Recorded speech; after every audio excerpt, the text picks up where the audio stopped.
El Icabog está dedicado a Mackenzie Jean, porque siempre fue su historia favorita y porque durante una década me suplicó que acabara de escribirla. A Megan Barnes y a Patrick Barnes, en recuerdo de Lisa Cheesecake y La Llama. Y por supuesto a dos maravillosas Daisys, Daisy Goodwin y Daisy Morey, orgullosas hijas del QSC. La idea del Icabog se me ocurrió hace mucho tiempo. La palabra Icabog deriva de Icabod, que significa sin gloria o que se ha ido la gloria. Creo que entenderán por qué escogí ese nombre cuando hayan leído el cuento, que trata sobre temas que siempre me han interesado.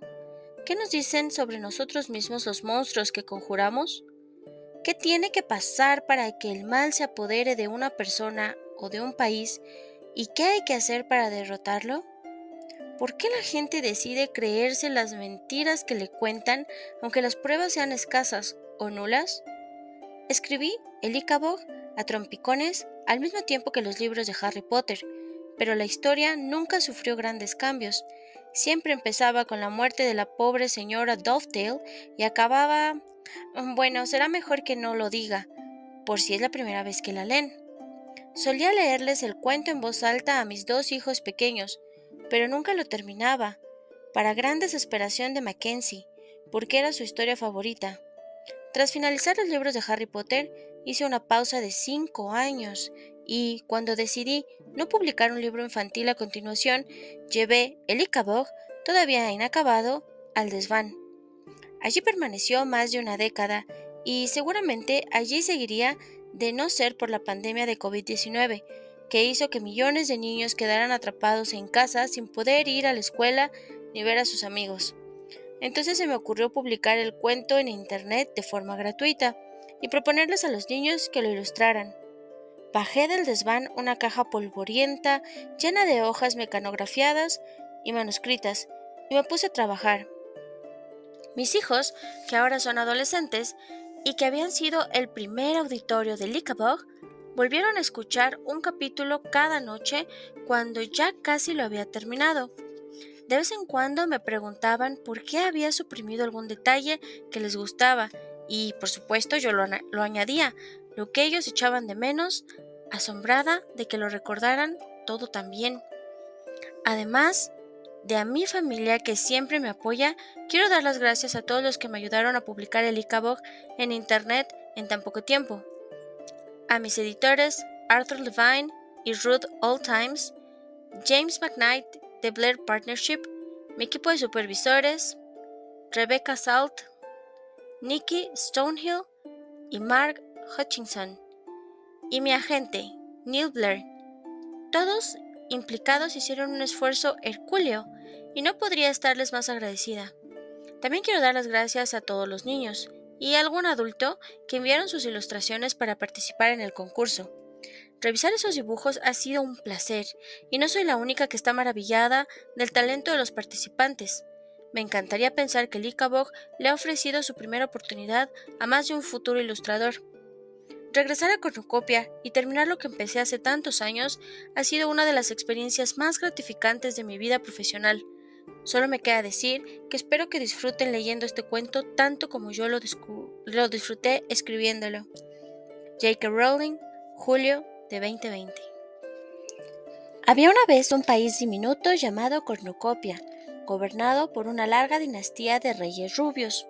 El que ocupaba el trono en la época sobre la que escribo era Fred el Intrépido. Lo de el Intrépido lo había proclamado él mismo la mañana de su coronación, en parte porque le gustaba la grandilocuencia de la palabra, en parte porque una vez había conseguido cazar y matar una avispa él solo, sin contar a los 5 lacayos y al limpiabotas. El rey Fred el Intrépido llegó al trono aupado por una gran ola de popularidad. Tenía unos adorables rizos dorados y unos magníficos bigotes, y estaba espléndido con los calzones ceñidos, los jubones de terciopelo y las camisas con holanes que los varones acaudalados vestían en aquella época.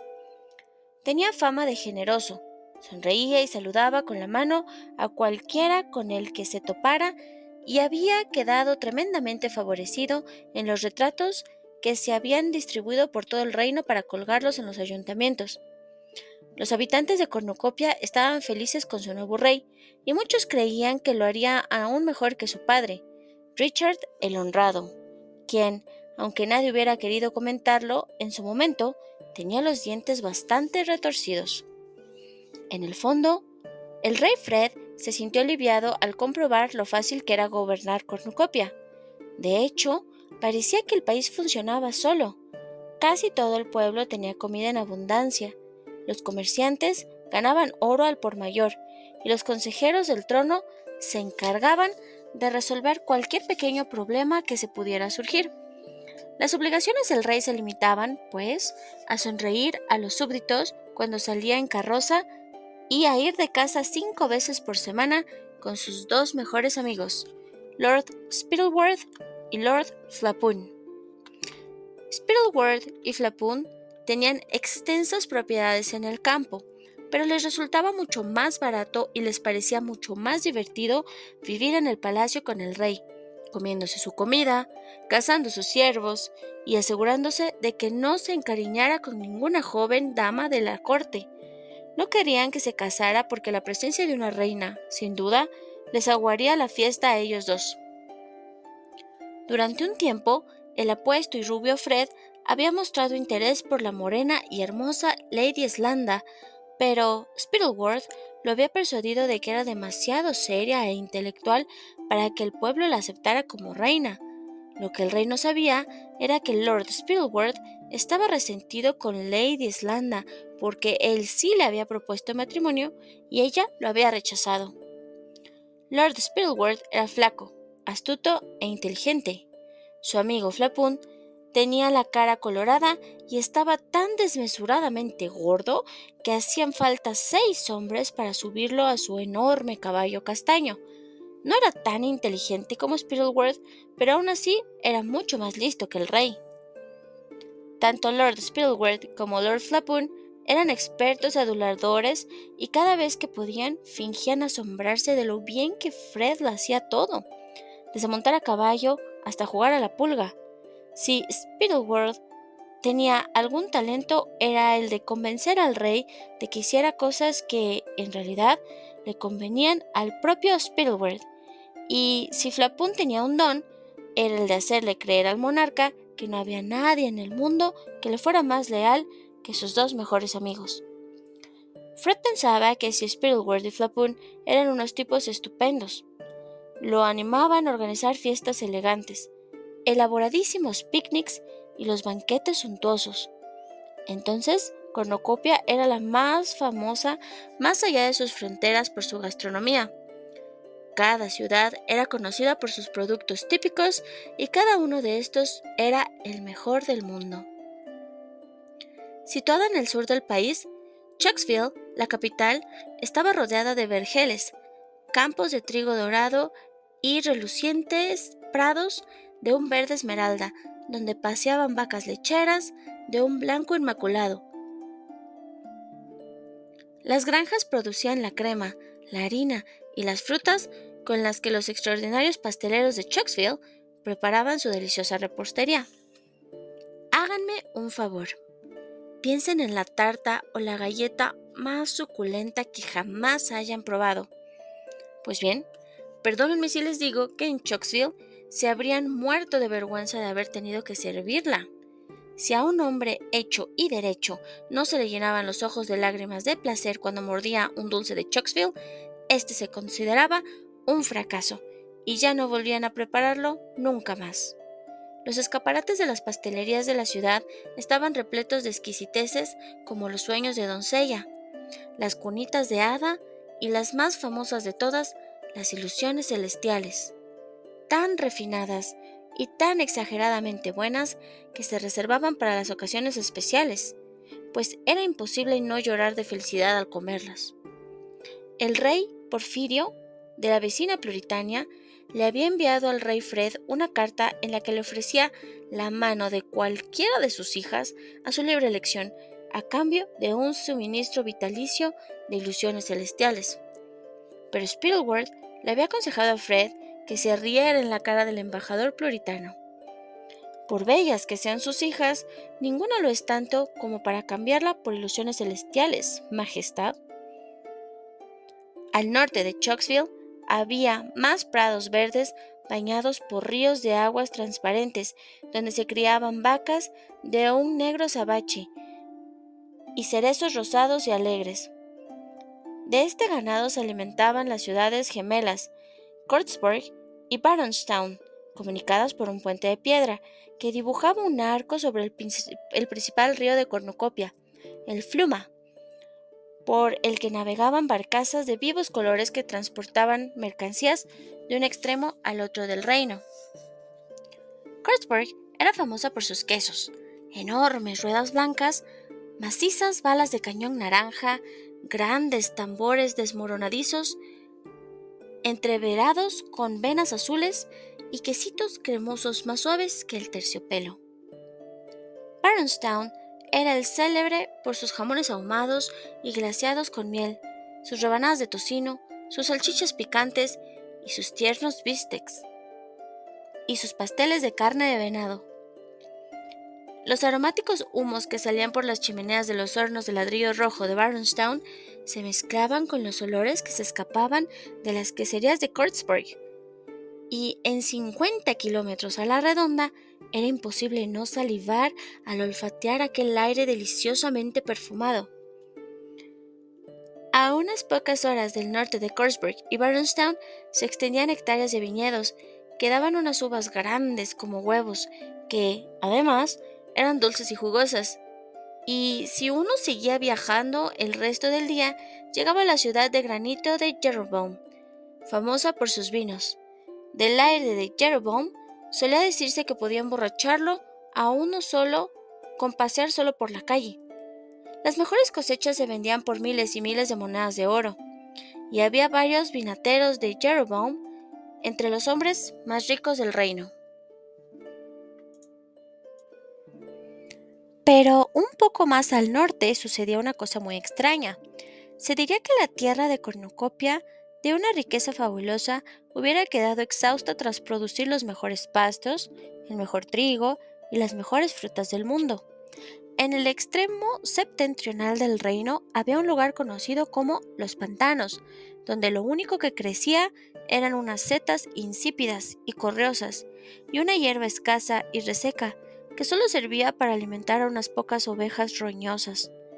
La gente que cuidaba de aquellas ovejas no tenía el aspecto lozano, pulcro y acicalado de los ciudadanos de Jeroboam, Barronstown, Courtsburg o Chocksville. Estaban demacrados y vestían con harapos. No podían vender sus desnutridas ovejas a buen precio ni en cornucopia ni en el extranjero. Así que muy pocos llegaban a deleitarse alguna vez con los vinos, quesos, carnes o dulces cornucopianos. El plato más habitual de los pantanos era un grasiento caldo de cordero preparado con las ovejas que, por ser demasiado viejas, ya no podían venderse. El resto de cornucopia consideraba a los pantaneros gente rara, arisca, sucia y antipática. Su áspero acento daba pie a imitaciones que sonaban como los balidos de ovejas viejas y roncas. La rusticidad de sus maneras era motivo de innumerables chistes. Para los habitantes del resto del país, lo único memorable que jamás había salido de los pantanos era la leyenda del Ickabog. Capítulo 2. El Ickabog. La leyenda del Ickabog se había transmitido de generación en generación en los pantanos y de boca a boca había llegado hasta Chocksville.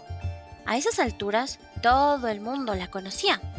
Naturalmente, como sucede con todas las leyendas, cambiaba un poco dependiendo de quién la contara, pero todas las versiones coincidían en que en el extremo septentrional del país había un pantanal extenso, oscuro y casi siempre cubierto de niebla, donde vivía un monstruo. Era un lugar peligrosísimo al que las personas evitaban acercarse porque el monstruo se comía a las ovejas y a los niños, A veces incluso se llevaba a hombres y mujeres adultos que se extraviaban y se acercaban deambulando por allí de noche. Los hábitos y el aspecto del Ickabog diferían en función de quién lo describiera. Para unos tenía forma de serpiente, para otros más bien parecía un dragón o un lobo. Unos decían que rugía, otros que siseaba, e incluso había quienes aseguraban que se deslizaba tan silenciosamente como la niebla que descendía de improviso sobre el pantanal. Contaban que poseía poderes extraordinarios. Podía imitar la voz humana para atraer a los viajeros y hacerlos caer en sus garras. Si intentaban matarlo, sanaba como por arte de magia o se dividía en dos. Podía volar, escupir chorros de fuego, disparar veneno. Sus poderes eran tan proporcionales a la imaginación del narrador.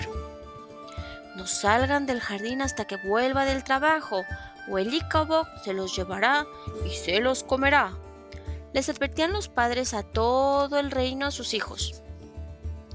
Y por todo el país, los niños y las niñas jugaban a luchar contra el Ickabog. Intentaban asustarse unos a otros con historias del Ickabog, y cuando éstas eran suficientemente convincentes, tenían pesadillas con el Ickabog. Bert Beamish era uno de aquellos niños. Una noche, los Beamish invitaron a los Dovetail a cenar a su casa, y el señor Dovetail los entretuvo un buen rato contándoles lo que, según les dijo, eran las últimas noticias sobre el Ickabog. Aquella noche, Bert, que tenía 5 años, despertó aterrorizado y sollozante después de soñar que se hundía poco a poco en un neblinoso pantano, mientras los ojos enormes y blancos del monstruo lo miraban, deslumbrantes, desde la orilla. «Tranquilo, no pasa nada», le susurró su madre, que había entrado de puntitas a la habitación con una vela en la mano y ahora lo mecía en su regazo. «El Ickabog no existe, Bertie, solo es una leyenda absurda». Pero Dovetail dijo que han desaparecido ovejas», gimoteó Bert. «Es cierto», respondió la señora Beamish, «pero no porque se las hayan comido ningún monstruo. Las ovejas son unos animales muy bobos. Siempre puede pasar que alguna se aleje del rebaño y acabe hundiéndose en un pantano». Pero el señor Dovetail también dijo que han desaparecido personas». «Solo las personas lo bastante necias como para deambular de noche por el pantanal», le aseguró la señora Beamish. «Tranquilízate, Bertie, no hay ningún monstruo». Pero Dovetail dijo que la gente oye voces detrás de las ventanas por las mañanas y luego descubren que sus gallinas han desaparecido». La señora Beamish no pudo contener la risa. «Las voces que se oyen son de ladrones normales y corrientes, Bertie. En los pantanos se roban unos a otros todo el tiempo. Y es más fácil culpar al Ickabog que admitir que sus vecinos son unos bandidos». «¿Roban?», dijo Bert asombrado. Se incorporó en el regazo de su madre y la miró con solemnidad. «Pero, mamá, robar es muy feo, ¿no?». «Ya lo creo, feísimo», respondió ella. Levantó a Bert, lo devolvió con cuidado a la cama y lo arropó. «Pero, por suerte, nosotros no vivimos cerca de esos incivilizados pantaneros». Tomó la vela y caminó de puntitas hacia la puerta del dormitorio. «Que duermas como un angelito», le deseó a Bert desde el umbral. Cualquier otro día habría añadido: «y que el Ickabog no te lleve de un piecito», que era lo que todos los padres de cornucopia les decían a sus hijos a la hora de acostarse, pero esta vez agregó en vez: «hasta mañana». Bert volvió a dormirse y ya no vio más al monstruo en sus sueños. Pero daba la casualidad de que el señor Dovetail y la señora Beamish eran muy amigos. Se conocían de toda la vida. Habían ido a la misma escuela. Ella le contó que Bert había tenido pesadillas a raíz de sus relatos, y él se sintió muy culpable. Como era el mejor carpintero de toda Chucksville, decidió tallar un Ickabog en miniatura para Bert y regalárselo. Le puso una sonrisa llena de dientes y en vez de pies unas enormes garras, y de inmediato se convirtió en el juguete favorito del chiquillo. Si a Bert, a sus padres, a sus vecinos los Dovedale o a cualquier otro habitante de Cornucopia les hubieran revelado las terribles desgracias que estaban a punto de ocurrir en su país por culpa de la leyenda del Icabod, se habrían reído. Vivían en el reino más feliz de Cornucopia. ¿Qué daño les podría hacer un monstruo inexistente? Capítulo 3. Muerte de una modista. Los Beamish y los Dovedale vivían en una zona de Chucksville llamada la ciudad dentro de la ciudad, destinada a quienes trabajan para el rey Fred: jardineros, cocineros, sastres, pajes, modistas, albañiles, mozos de cuadra, carpinteros, lacayos y doncellas ocupaban unas preciosas casitas próximas a los jardines del palacio. La ciudad dentro de la ciudad estaba separada del resto de Chucksville por una alta muralla blanca cuyas puertas permanecían abiertas durante el día para que los residentes pudieran visitar a amigos y parientes de otros barrios de Chucksville e ir a los mercados. Por la noche, las puertas se cerraban y, al igual que el rey, todos los residentes de la ciudad dentro de la ciudad dormían bajo la protección de la Guardia Real. El padre de Bert, el comandante Beamish, era el jefe de la guardia. Apuesto y alegre, montaba un caballo gris plata y acompañaba al rey Fred, Lord Spilward y Lord Flapoon en sus cacerías, que solían tener lugar 5 veces por semana. El rey lo apreciaba mucho, al igual que a la madre de Bert, que era su repostera personal, un cargo con mucho prestigio en un país con pasteleros de primera categoría. Debido a la costumbre de Bertha Beamish de llevarse a casa los sofisticados pasteles que no le habían quedado absolutamente perfectos, Bert era un chico regordete y, lamento decirlo, a veces los otros niños lo llamaban bola de cebo y lo hacían llorar. La mejor amiga de Bert era Daisy Dovedale. Habían nacido con pocos días de diferencia y, más que amigos, parecían hermanos. Daisy siempre defendía a Bert de sus acosadores. Era flacucha pero ágil, y no dudaba ni un instante en pelearse con cualquiera que se atreviera a llamar bola de cebo a Bert. El padre de Daisy, Dan Dovedale, era el carpintero del rey.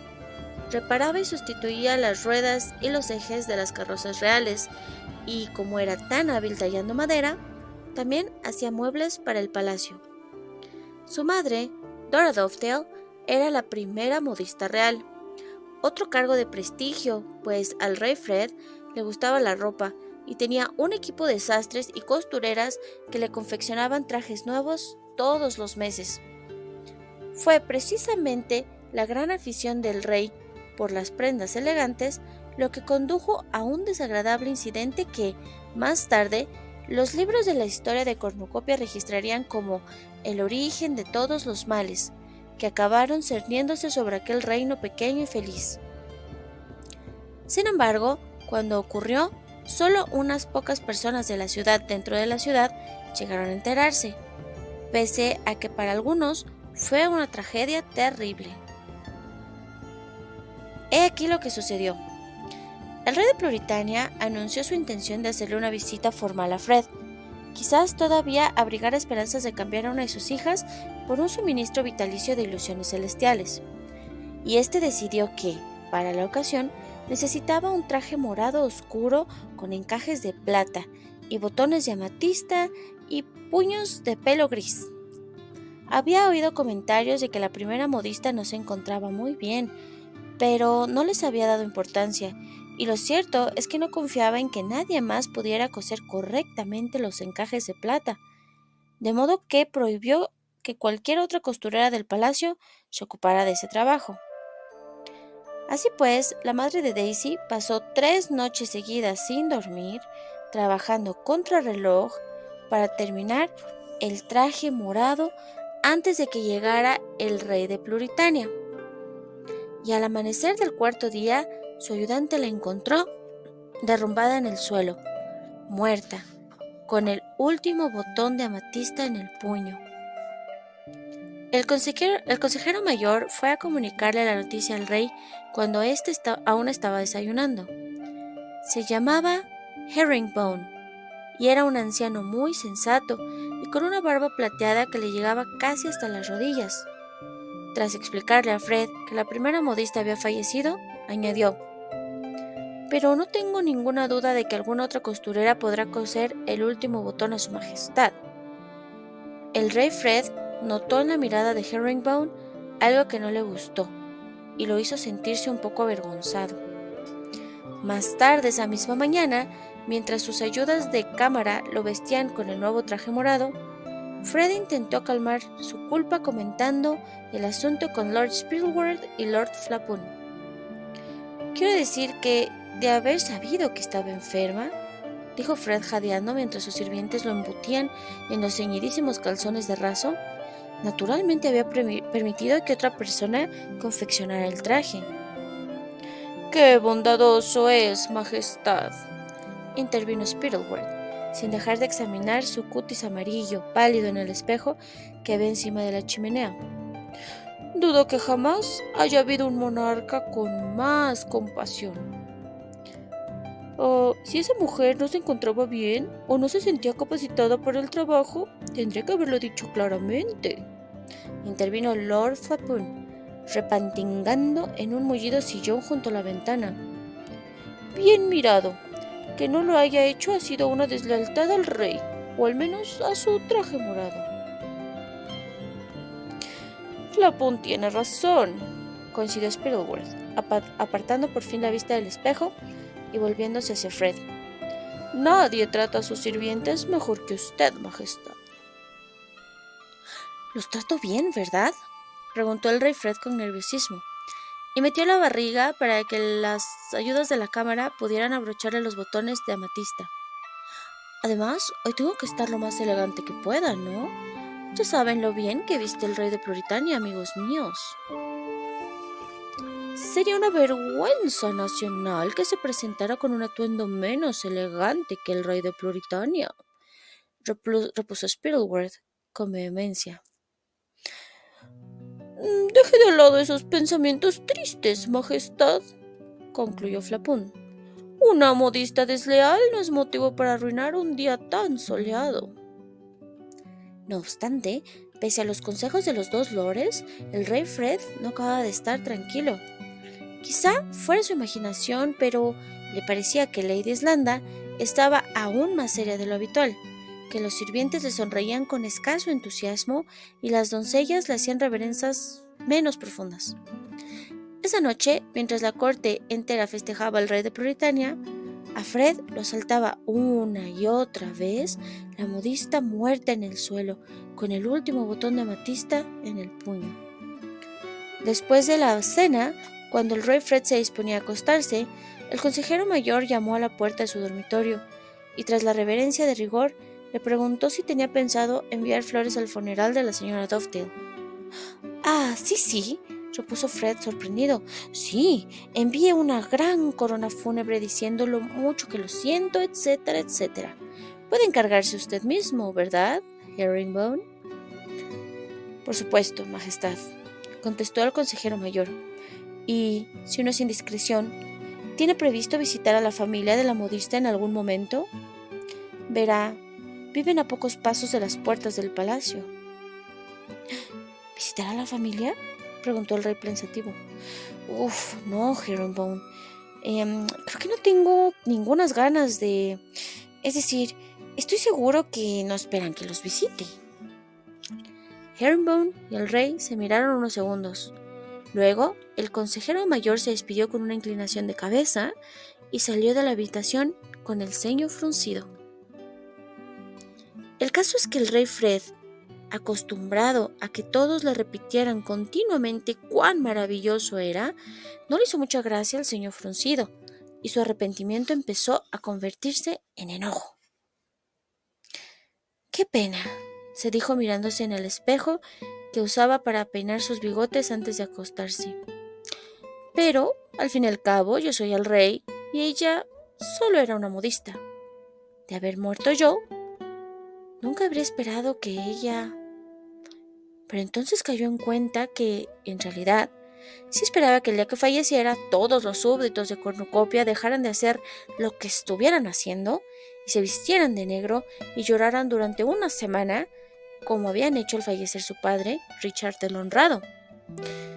Bueno, no importa, le dijo impaciente a su reflejo. La vida sigue. Se puso el gorro de dormir de seda, trepó a su cama con dosel, apagó la vela y se quedó dormido. Capítulo 4. La casa silenciosa. Enterraron a la señora Dovedale en el cementerio de la ciudad dentro de la ciudad, donde reposaban los restos de varias generaciones de sirvientes reales, y Daisy y su padre se quedaron contemplando la tumba tomados de la mano hasta mucho después de que se hubieran marchado los otros dolientes. Mientras se alejaba de allí a paso lento con su llorosa madre y su ceñudo padre, Bert se volvía una y otra vez a mirar a su mejor amiga. Hubiera querido decirle algo, pero lo que había sucedido era tan grave y terrible que lo había dejado sin palabras. No quería ni imaginar cómo se habría sentido él si su madre hubiera desaparecido para siempre bajo la tierra fría y dura. Cuando se marcharon todas sus amistades, el señor Dovedale retiró de la lápida de su esposa la corona fúnebre morada que había enviado el rey y, en su lugar, puso un ramillete de campanillas de invierno que Daisy había recogido esa mañana. Entonces, padre e hija regresaron caminando despacio a una casa que, como bien sabían, nunca volvería a ser la misma. Una semana después del funeral, el rey salió a caballo del palacio, acompañado de la guardia real, para ir de cacería. Como de costumbre, a lo largo del trayecto, muchos súbditos salieron presurosos al jardín para hacerle reverencias y vitorearlo. Mientras les devolvía los saludos con la cabeza y con la mano, el rey notó que el jardín de una de las casitas estaba vacío y que había lazos negros en las ventanas y en la puerta principal. ¿Quién vive ahí?, le preguntó al comandante Beamish. Esa es la casa de los Dovedale, Majestad. Dovedale, dijo el rey frunciendo las cejas. Ese apellido me suena, ¿verdad? Pues sí, Majestad, respondió el comandante Beamish. El señor Dovedale es el carpintero del rey y la señora Dovedale era su primera modista. Sí, dijo Fred, aturullado. Ya me acuerdo. Y espoleando su corcel blanco como la nieve hasta ponerlo a medio galope, pasó deprisa por delante de las ventanas con lazos negros de la casita de los Dovedale y procuró concentrarse en la cacería. Pero, después de aquel día, cada vez que salía a caballo del palacio, la mirada se le iba hacia el jardín vacío y al lazo negro de la puerta de los Dovedale, y cada vez que los veía, lo asaltaba la imagen de la modista muerta con el botón de amatista en el puño. Cuando ya no pudo soportarlo más, convocó al consejero mayor. Herringbone, dijo sin mirar al anciano a los ojos. Hay una casa en la esquina, de camino al parque, una muy bonita, con un jardín bastante grande. ¿La casa de los Dovedale, Majestad?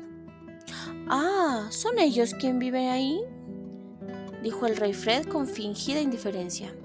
Bueno, pues he pensado que es una casa muy grande para una familia tan pequeña. Tengo entendido que solo consta de 2 miembros, ¿es correcto? Es correcto, Majestad. Son solo 2 miembros, puesto que la madre... Mire, Herringbone, lo cortó el rey Fred. No me parece muy justo que les asigne esa casa tan amplia y bonita a solo 2 personas, cuando debe ser de alguna familia de 5 o 6 miembros que agradecerían disponer de un poco más de espacio. ¿Quiere que traslade a los Dovedale, Majestad? Sí, creo que sí, confirmó el rey mientras simulaba un gran interés por la puntera de su zapato de raso. De acuerdo, Majestad, dijo el consejero mayor e hizo una profunda reverencia. Les pediré que cedan su casa a la familia Roach, que sin duda se alegrará de tener más espacio, y se muden a la casa que puede que quede libre. ¿Y dónde está exactamente la casa de los Roach?, preguntó con nerviosismo, pues lo último que quería era ver aquellos lazos negros aún más cerca de la entrada del palacio. En los límites de la ciudad dentro de la ciudad, contestó el consejero mayor. muy cerca del cementerio de... sí, suena apropiado, muy apropiado. Lo interrumpió el rey Fred y se puso de pie de un brinco. No necesito saber más detalles, Herringbone. Encárguese usted si es tan amable. Y así fue como Daisy y su padre recibieron instrucciones de intercambiar su casa con el del capitán Roach, quien, como el padre de Bert, era miembro de la Guardia Real.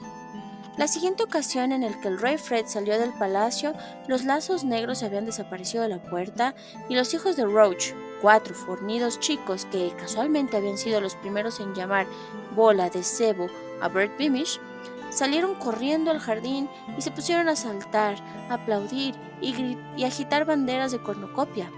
El rey sonrió y los saludó con la mano. Pasaron varias semanas y el rey Fred se olvidó por completo de los Dovedale y volvió a ser muy feliz. Capítulo 5. Daisy Dovedale. Después de la terrible muerte de la señora Dovedale, los sirvientes del rey pasaron unos meses divididos en 2 grupos. Los del primero susurraban que había sido culpa del rey Fred. Los del segundo preferían creer que se había producido algún error y que el rey no podía saber lo enferma que estaba la señora Dovedale antes de ordenarle que terminara el traje. La señora Beamish, la repostera personal del rey, pertenecía al segundo grupo. El rey Fred siempre se había portado bien con ella. En alguna ocasión incluso la había hecho subir al comedor para felicitarla por una hornada particularmente buena de delicias del duque o fantasías caprichosas. Por eso estaba convencida de que era un hombre bueno, generoso y considerado. «Créeme, alguien se olvidó de informar al rey», le dijo a su esposo, el comandante Beamish. «Él jamás obligaría a trabajar a una sirvienta enferma. Estoy convencida de que debe sentirse muy mal por lo que sucedió». «Sí, seguro que sí». Al igual que su esposa, el comandante Beamish prefería pensar bien del rey, porque su padre y su abuelo antes que él ya habían servido lealmente a la Guardia Real. Así pues, pese a que había reparado en que el rey Fred parecía muy contento tras fallecer la señora Dovedale y salía de casa con la misma regularidad de siempre, y a que sabía que los Dovedale habían tenido que abandonar su casa para instalarse en otra justo junto al cementerio, intentó convencerse de que el rey lamentaba lo ocurrido a su modista y no había tenido nada que ver en la decisión de trasladar al viudo y a su hija a aquella otra triste casita. Como los altos tejos que bordeaban el cementerio le tapaban el sol, la nueva vivienda de los Dovedale era francamente lúgubre.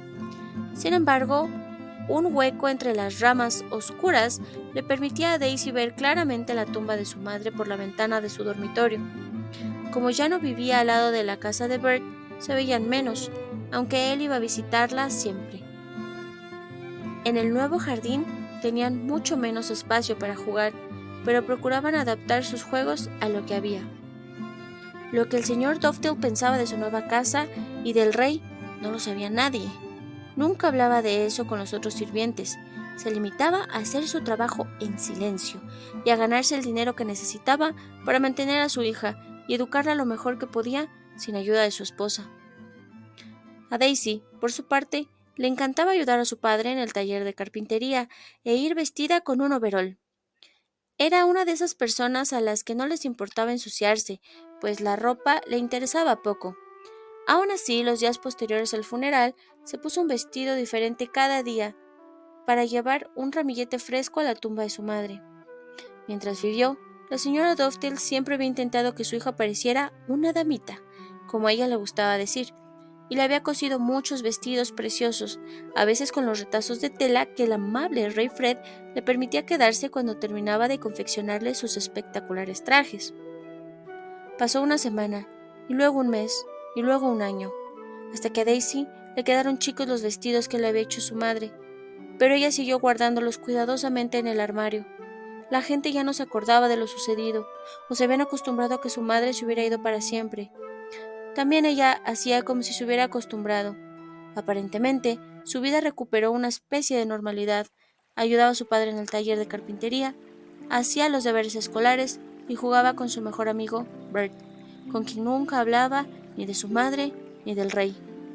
Todas las noches, sin embargo, contemplaba desde su cama la lápida blanca, a lo lejos, brillante bajo la luz de la luna, hasta quedarse dormida. Capítulo 6. Pelea en el patio.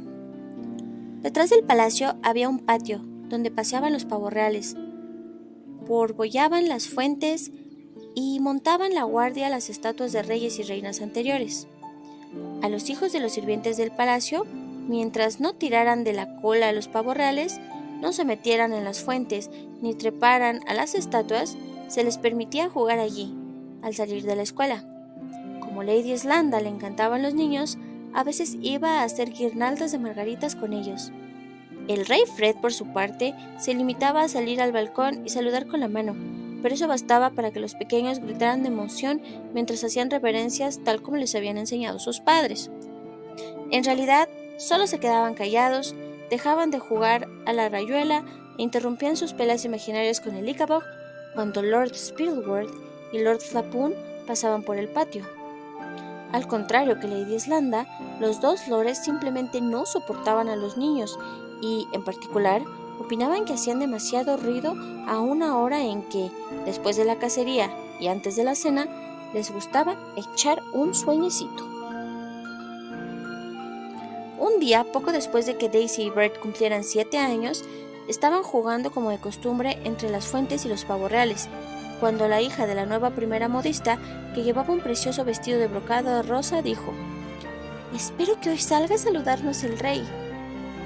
«Pues yo no», soltó Daisy. No pudo contenerse, aunque no había sido su intención que todos la oyeran. Los otros niños ahogaron gritos de asombro y se volvieron hacia ella. Al ver que todos la fulminaban con la mirada, Daisy sintió un escalofrío. «No debiste haber dicho eso», le dijo Bert en voz baja. Como él estaba justo al lado de su amiga, las miradas también lo fulminaban a él. «No me importa», le respondió Daisy, cada vez más colorada. Ya que había empezado, decidió terminar. «Si el rey no lo hubiera obligado a trabajar tanto, mi madre aún estaría viva». Tuvo la sensación de que llevaba mucho tiempo queriendo decir aquello en voz alta. El coro de niños volvió a ahogar un grito y la hija de una doncella dejó escapar un chillido de terror. «El rey Fred es el mejor gobernante que jamás ha tenido cornucopia», declaró Bert, que había oído a su madre pronunciar aquella frase en numerosas ocasiones. «Eso no es verdad», dijo Daisy sin bajar la voz. «Es egoísta, vanidoso y cruel». «¿Daisy?», le susurró Bert horrorizado. No seas tonta». La culpa la tuvo la palabra tonta. ¿Tonta? Cuando la hija de la nueva primer modista se sonreía con suficiencia y se tapaba la boca para cuchichear con sus amigas mientras señalaban su overol. ¿Tonta? Cuando su padre se echaba a llorar todas las noches creyendo que ella no lo veía. ¿Tonta? Cuando su madre yacía bajo aquella fría lápida que ella contemplaba todas las noches a través de la ventana de su dormitorio hasta que la vencía el sueño. Llevó una mano hacia atrás y le dio un bofetón a Fred en toda la cara. Entonces, el mayor de los hermanos Roach, que se llamaba Roderick y que ahora dormía en lo que antes era el cuarto de Daisy, gritó: «¡No se lo permitas, bola de cebo!» y animó a los otros chicos a gritar: «¡Pelea, pelea, pelea, pelea!». Aterrado, Bert le dio un empujoncito a Daisy en el hombro sin demasiado entusiasmo. Ella, sin embargo, consideró que lo único que podía hacer era abalanzarse sobre él. Se formó un torbellino de polvo y codos hasta que el padre de Bert, el comandante Beamish, que había salido disparado del palacio a ver lo que estaba ocurriendo, separó a los dos niños. «¡Qué comportamiento tan bochornoso!», murmuró Lord Spittleworth al pasar al lado del comandante, y los dos chicos que sollozantes continuaban forcejeando. Pero en cuanto él y Flapoon se alejaron de allí, una amplia sonrisa de satisfacción apareció en su cara. Era un hombre que sabía sacar provecho de cualquier ocasión y pensó que tal vez hubiera dado con la forma de desterrar a los niños, o al menos algunos, del patio del palacio. Capítulo 7. Lord Spittleworth va de chismoso. Esa noche, como siempre, los dos lores cenaron con el rey Fred. Tras un suntuoso plato de carne de venado de Baronstown, acompañado del mejor vino de Jeroboam y seguido de una selección de quesos de Cortsburg y algunas exquisitas cunitas de hada de la señora Beamish, Lord Spittleworth decidió que había llegado el momento. Carraspeó y dijo: Espero, Majestad, que no le haya molestado la desagradable pelea que han protagonizado los niños esta tarde en el patio.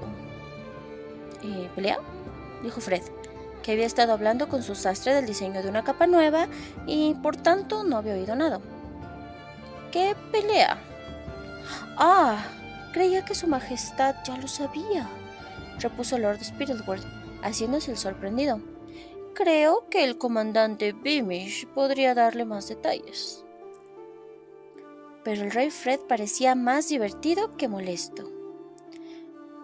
Bueno, Spittleworth, es de lo más normal que los chiquillos se peleen. Los dos lores se miraron disimuladamente y Spittleworth volvió a la carga. Lo dicho, es la bondad personificada, Majestad. Desde luego, murmuró Flapún, sacudiéndose las migajas del chaleco. Muchos reyes, si hubieran oído a la niña hablando de esa forma tan irrespetuosa de la corona. ¿Cómo? Preguntó Fred, y la sonrisa se borró de sus labios. ¿Que una niña ha hablado mal de mí de forma irrespetuosa? Fred no daba crédito a lo que acababa de oír. Estaba acostumbrado a que los niños gritaran de emoción cuando lo saludaban desde el balcón. Eso me ha parecido, Majestad, confirmó Spittleworth mirándose las uñas. Pero, como ya se lo he dicho, ha sido el comandante Beamish quien ha intervenido para separar a los dos chicos. Él sabrá mejor los detalles. Las velas chisporrotearon en los candelabros de plata. Bueno, los niños dicen muchas cosas, muchas tonterías, pero en broma, dijo el rey Fred. Seguro que esa cría no tenía mala intención. Pues a mí me ha sonado claramente a traición, masculló Flapún.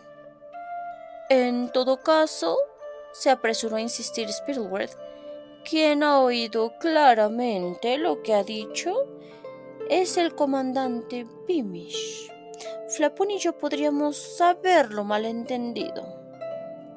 Fred dio un sorbo al vino y en ese momento un lacayo entró en el salón para retirar los platos del postre.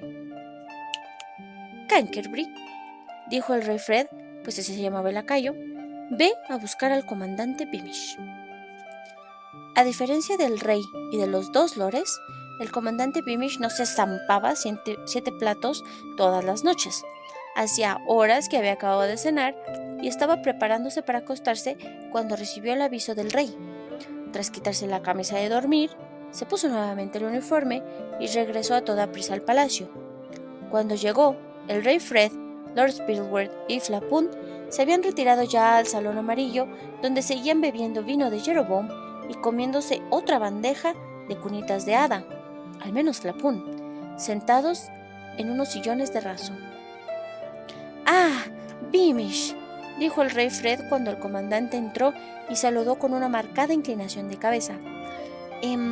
Me he enterado que esta tarde ha habido un pequeño altercado en el patio. Al comandante le dio un vuelco en el corazón. Había albergado la esperanza de que la noticia de la pelea de Bert y Daisy no hubieran llegado a los oídos del rey. Bueno, ha sido una riña insignificante, Majestad, dijo. Vamos, Beamish, dijo Flapún. Debería estar orgulloso de haberle enseñado a su hijo a no tolerar a los traidores. Pero si no ha habido ninguna traición, aclaró el comandante Beamish. Solo críos, milord. ¿Significa eso que su hijo me ha defendido, Beamish?, preguntó Fred. El comandante Beamish se encontraba en una posición sumamente delicada. Pese a su probada lealtad al rey, no quería revelarle lo que había dicho aquella niña huérfana de madre. Entendía sus sentimientos y por nada del mundo habría querido causarle problemas. pero al mismo tiempo era consciente de que había 20 testigos que podían repetirle al rey las palabras exactas de Daisy y estaba seguro de que, si mentía, Lord Spittleworth y Lord Zapoon lo acusarían de ser desleal y traidor. Pues sí, Majestad, es cierto que mi hijo Bert lo ha defendido, dijo al fin. Sin embargo, creo que habría de disculpar a la niña que ha hecho ese comentario tan desafortunado sobre su majestad. La pobre ha sufrido mucho y hasta los adultos decimos tonterías cuando nos sentimos desgraciados. ¿Sufrido mucho? ¿Por qué? Quiso saber el rey Fred. No concebía ninguna razón de peso para que un súbdito suyo hiciera comentarios groseros sobre su regia persona. Verá, Majestad, la niña se llama Daisy Dovedale, repuso el comandante Beamish mirando por encima de la cabeza del rey un recuadro de su padre, Richard el Honrado. Su madre era aquella modista que... Sí, ya me acuerdo, lo interrumpió el rey Fred alzando la voz.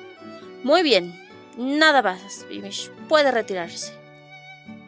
Con cierto alivio, el comandante Beamish volvió a saludar con la cabeza y se dirigió a la puerta, pero cuando ya tenía la mano en el picaporte, oyó que el rey decía: ¿Cuáles han sido las exactas palabras de la niña, Beamish? El comandante se detuvo. No tenía más remedio que decir la verdad. Ha dicho que su majestad es egoísta, vanidoso y cruel, respondió y salió de la habitación sin atreverse a mirar de nuevo al rey. Capítulo 8. El día de las peticiones. Egoísta, vanidoso y cruel. Egoísta, vanidoso y cruel. Esas palabras resonaban en la cabeza de Fred cuando se puso el gorro de dormir de seda. Nadie podía decir tal cosa, ¿o sí? Tardó mucho en quedarse dormido y a la mañana siguiente, cuando despertó, se sentía aún peor. Decidió que quería hacer una buena obra, y lo primero que se le ocurrió fue recompensar al hijo de Beamish por haberlo defendido ante aquella cría detestable. Así que tomó una medallita que su perro de caza favorito llevaba en el collar, le pidió a la doncella que la colgara de una cinta y convocó a los Beamish al palacio.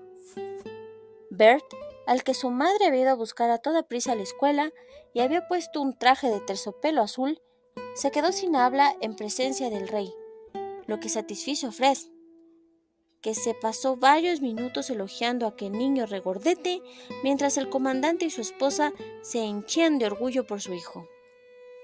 Finalmente Bert regresó a la escuela con su medallita dorada en el cuello, y esa tarde Roderick Roach se portó bien con él en el patio, pese a que, hasta entonces, siempre había sido su acosador más acérrimo. Daisy no dijo nada, pero en un momento, dado su mirada, se cruzó con la de Bert, y este, abochornado, se metió la medalla bajo la camisa. El rey, por su parte, seguía sin sentirse satisfecho del todo. Notaba una sensación desagradable, parecida a una indigestión, y esa noche volvió a acostarse sin conciliar el sueño. Pero al día siguiente, cuando despertó, se acordó de que era el día de las peticiones. El día de las peticiones se celebraba una vez al año. Era una fecha especial en que el rey ofrecía audiencias a los súbditos de cornucopia. Como es lógico, los consejeros del trono elegían minuciosamente a los candidatos que se presentaran ante él. Fred no se ocupaba de resolver grandes problemas, solo atendía a ciudadanos cuyas tribulaciones pudieran solucionarse con unas monedas de oro y unas palabras amables. Un labrador al que se le había roto el arado, por ejemplo, o una anciana a la que se le había muerto el gato. Fred esperaba con impaciencia el día de las peticiones. Era una oportunidad para ponerse sus mejores galas, y los demás lo conmovía ver cuánto significaba su augusta presencia para los cornucopianos de a pie. Después del desayuno, los ayudas de la cámara lo esperaban con un traje nuevo que había encargado el mes anterior, calzones de raso blanco y jubón del mismo color con botones de nácar y oro. una capa de forro escarlata y ribetes de armiño, y unos zapatos de raso blanco con hebillas de nácar y oro. Un valet sostenía las tenacillas de oro con que le rizaría los bigotes, y un paje, en posición de firmes, sujetaba un cojín de terciopelo con una colección de anillos adornados con piedras preciosas, a la espera de que Fred eligiera cuáles iba a ponerse. «Llévense todo eso. No lo quiero», dijo Fred, con enfado, y rechazó con un ademán el traje que los ayudas de la cámara le mostraban para que dieran su aprobación. Estos se quedaron perplejos. No estaban seguros de haber oído bien las palabras del monarca. Este se había interesado muchísimo por el proceso de confección de aquel traje y había pedido personalmente que le añadieran el forro escarlata y las sofisticadas hebillas. «He dicho que se lo lleven», volvió a espetarles al ver que no se movían. «Tráiganme algo sencillo. Tráiganme el traje que me puse el día del funeral de mi padre». «¿Su Majestad se encuentra bien?», le preguntó el valet, mientras los ayudas de la cámara, desconcertados, hacían reverencia y salían precipitadamente con el traje blanco para regresar en un abrir y cerrar de ojos con un traje negro. «Por supuesto», contestó Fred bruscamente, «pero soy un hombre, no un fantoche». Se puso el traje negro. Aunque era más sencillo que el que tenía, seguía siendo bastante espectacular, con los puños y el cuello ribetados de plata y botones de ónix y diamante. A continuación, para gran sorpresa del valet, solo permitió que le rizara un poco las puntas de los bigotes, y enseguida lo despachó junto con el paje que sujetaba el cojín de los anillos. «Listo», pensó Fred, mirándose en el espejo. «¿Cómo pueden llamarme vanidoso? Es evidente que el negro no es el color que mejor me sienta». Se había vestido a una velocidad tan inusual que Lord Spiritward, a quien uno de los sirvientes le estaba quitando la cera de los oídos, y Lord Flapoon, que estaba dando cuenta de una bandeja de delicias del duque que había pedido a las cocinas, tomados por sorpresa, tuvieron que salir corriendo de sus dormitorios y ponerse el chaleco y calzarse las botas como pudieron por el camino. «¡Dense prisa, holgazanes!», les gritó el rey Fred mientras los dos lores lo seguían por el pasillo. «Hay gente esperando a que le ayuden». ¿Correría un egoísta para atender a gente común y corriente que acude al palacio a pedirle favores?, pensó Fred. «¡Ja! Por supuesto que no». A los consejeros de Fred los sorprendió verlos llegar, por una vez, a la hora provista y vestido más sencillamente. Herringbone, el consejero mayor, esbozó una sonrisa de aprobación cuando los saludó con una inclinación de cabeza. «Su Majestad llega puntual», comentó. «La gente se alegrará mucho. Llevan haciendo cola desde el amanecer». «Hágalos pasar, Herringbone», dijo el rey. Se sentó en el trono, les hizo señas a Spiritward y a Flapoon para que se acomodaran uno al lado del otro. Se abrió la puerta de doble hoja y los peticionarios fueron entrando uno a uno. Los súbditos de Cornucopia solían enmudecer cuando veían en persona al rey, cuyo logrado retrato colgaba en sus ayuntamientos. A algunos se les escapaba una risita tonta, otros se olvidaban a qué habían ido al palacio y en un par de ocasiones alguno se desmayó. Fred se mostró especialmente generoso ese día y después de cada petición entregaba un par de monedas de oro, bendecía a un bebé o permitía que una anciana le besara la mano. No obstante, mientras sonreía y repartía monedas de oro y promesas, las palabras de Daisy Dovedale seguían resonando en su cabeza. Egoísta, vanidoso y cruel. Quería hacer algo especial para demostrar que era un hombre maravilloso y que estaba dispuesto a sacrificarse por los demás. Todos los reyes de Cornucopia habían regalado monedas de oro y concedido favores insignificantes el día de las peticiones. Fred quería hacer algo tan espléndido que se recordara durante siglos, y comprarle un sombrero a un nuevo hortelano no bastaba para entrar en los libros de la historia. Los dos lores, sentados uno al lado del rey, empezaban a aburrirse. Habían preferido 1000 veces seguir repantingados en sus respectivos dormitorios hasta la hora de comer, que estar allí aguantando las ridículas desgracias de los granjeros. Transcurridas varias horas, el último peticionario abandonó agradecido la sala del trono, y Flapún, cuyo estómago llevaba casi una hora rugiendo, se levantó de su asiento, dio un suspiro de alivio y bramó: ¡Hora de comer! Pero justo cuando los guardias se disponían a cerrar la puerta, se oyó jaleo, y ésta volvió a abrirse de par en par. Capítulo 9. El relato del pastor. Majestad, dijo Herringbone corriendo hacia el rey Fred, que acababa de levantarse del trono. Un pastor de los pantanos quería hacerle una petición, pero ha llegado un poco tarde. Si quiere irse a comer ya, puedo decirle que se marche. ¡Un pantanero!, exclamó Spittleworth agitando bajo su nariz su pañuelo perfumado. ¡Qué ocurrencia! ¡Oh, menuda grosería!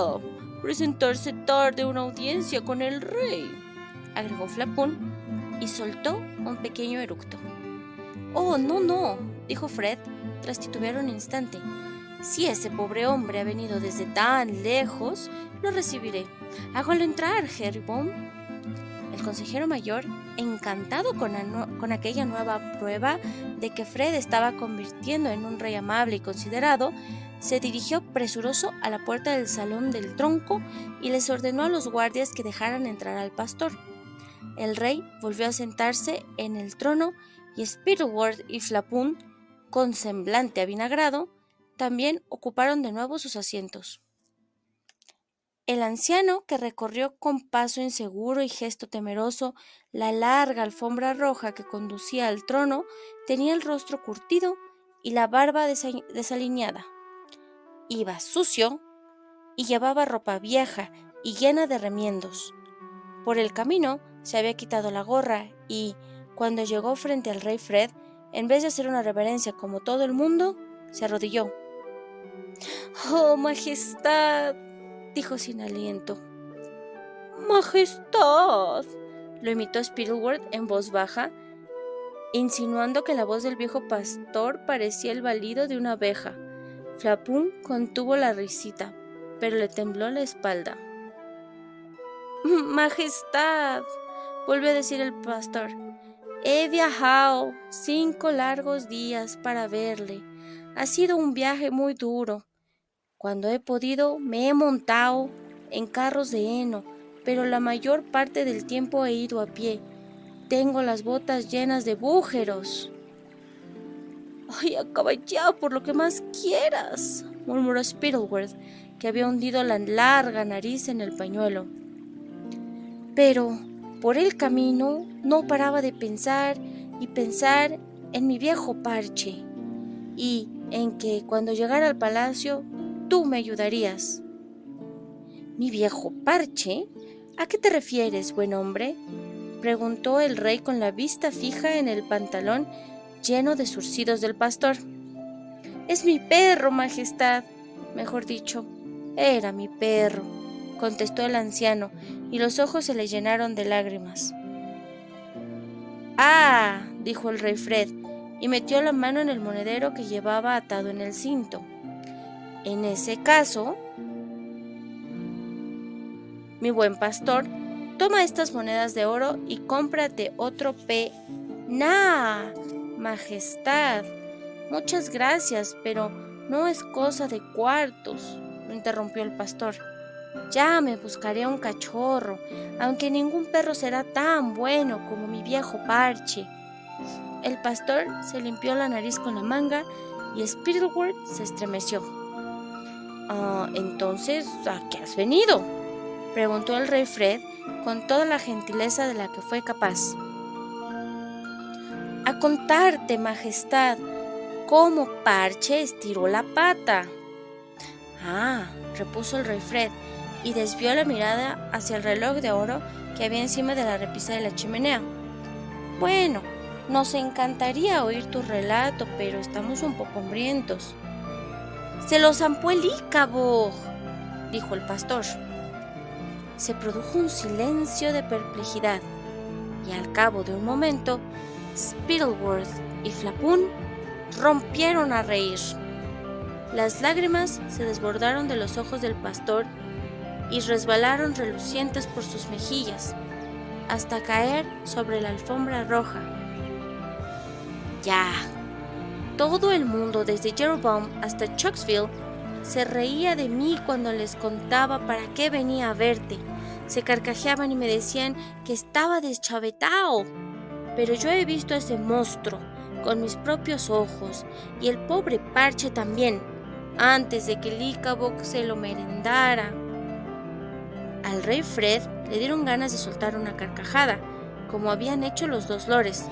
Quería sacarse de encima al viejo pastor e irse a comer, pero al mismo tiempo, aquella vocecilla horrible no paraba de susurrarle: egoísta, vanidoso, cruel. ¿Por qué no me cuentas lo que pasó?, le dijo el pastor, y Spittleworth y Flapoon pararon de reír de golpe. Bueno, majestad, dijo el pastor y volvió a limpiarse la nariz con la manga. Estaba anocheciendo y había niebla. Parche y yo íbamos de regreso a casa bordeando el pantano cuando él vio una rata nutria. ¿Una qué?, preguntó Fred. Una rata nutria, majestad. Son como unas ratas grandes que viven en el pantalán. Están ricas asadas, aunque la cola siempre queda un poco dura. Flapoon parecía a punto de vomitar. Oh, bueno, prosiguió el pastor. Pues Parche vio la rata nutria y salió volando tras ella. Yo le grité como loco, majestad, pero él como si no me oyera. Y entonces oigo a un aullido. ¡Parche!, le grito. ¡Parche! ¿Qué ha pasado? Pero Parche no vuelve, majestad. Y entonces siguió el pastor con un hilo de voz. Vi al Íchabod a través de la niebla. Era enormísimo, con unos ojos como faroles y la boca más grande que tu trono, majestad, y unos dientes horribles y brillantes. Se me olvidó el pobre Parche y corrí como si me siguiera el diablo hasta que llegué a mi casa. Y al día siguiente me puse en camino para venir a verte. El Íchabod se comió a mi perro y quiero que reciba su castigo. El rey se quedó mirando al pastor unos segundos y luego, muy despacio, se puso de pie. Pastor, dijo al fin, hoy mismo emprenderemos un viaje hacia el norte para investigar de una vez por todas ese asunto del Íchabod. Si encontramos algún rastro de ese monstruo, puedes estar seguro de que lo perseguiremos hasta su guarida y lo castigaremos por el atrevimiento de comerse a tu perro. De momento, toma estas monedas de oro y cómprate un pasaje de regreso a casa en un carro de heno.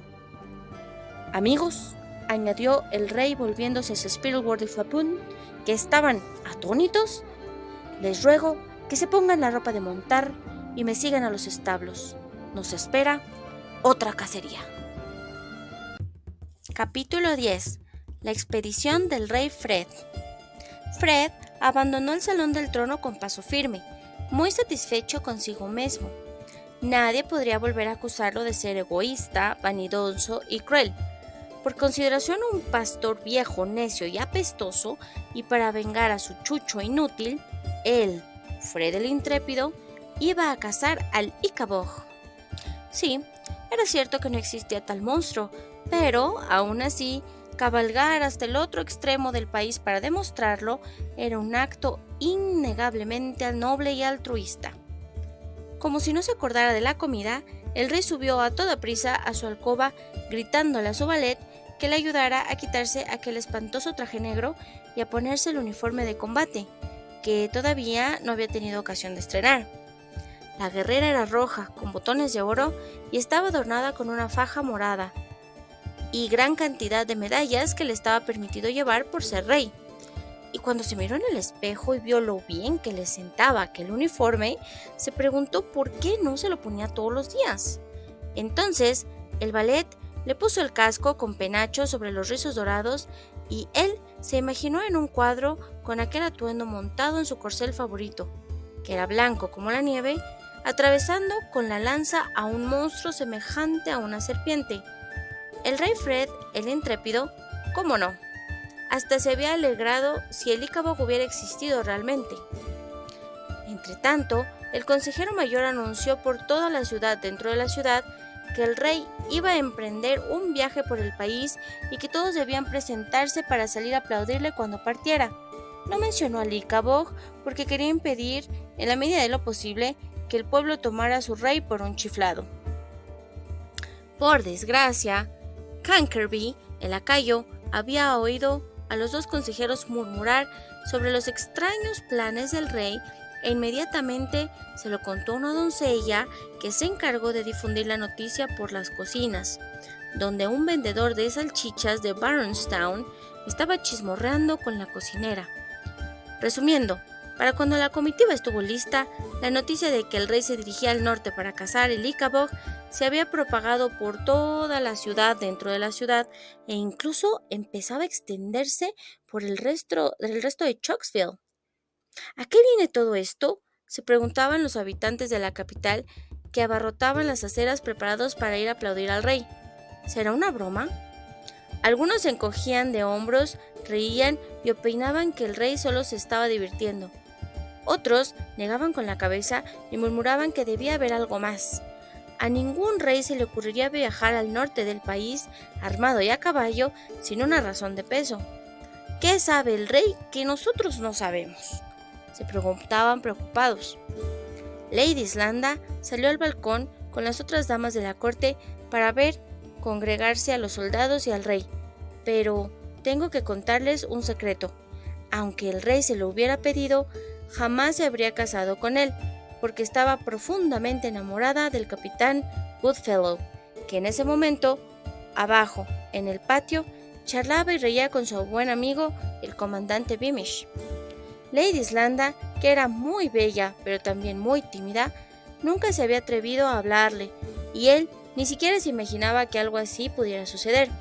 Sus difuntos padres habían sido queseros en Cotsbury, y en aquella época ningún hijo de queseros, por listo y valiente que fuera, habría aspirado a casarse con una dama de alta cuna. Entretanto, habían dejado salir a los niños de la escuela para que pudieran ver pasar al destacamento, y la señora Beamish corrió a buscar a Bert porque quería que viera desfilar a su padre desde un buen lugar. Cuando por fin se abrió la verja del palacio y salió la cabalgata, Bert y la señora Beamish vitorearon al rey a pleno pulmón. Hacía mucho que nadie veía uniformes de batalla. ¡Qué emocionante era! ¡Y qué bonito! El sol se reflejaba en las botonaduras de oro, las espadas de plata y las relucientes cornetas, y en el balcón podía verse a las damas de la corte agitando sus pañuelos que parecían palomas. El rey Fred encabezaba la marcha a lomos de su nífeo corcel.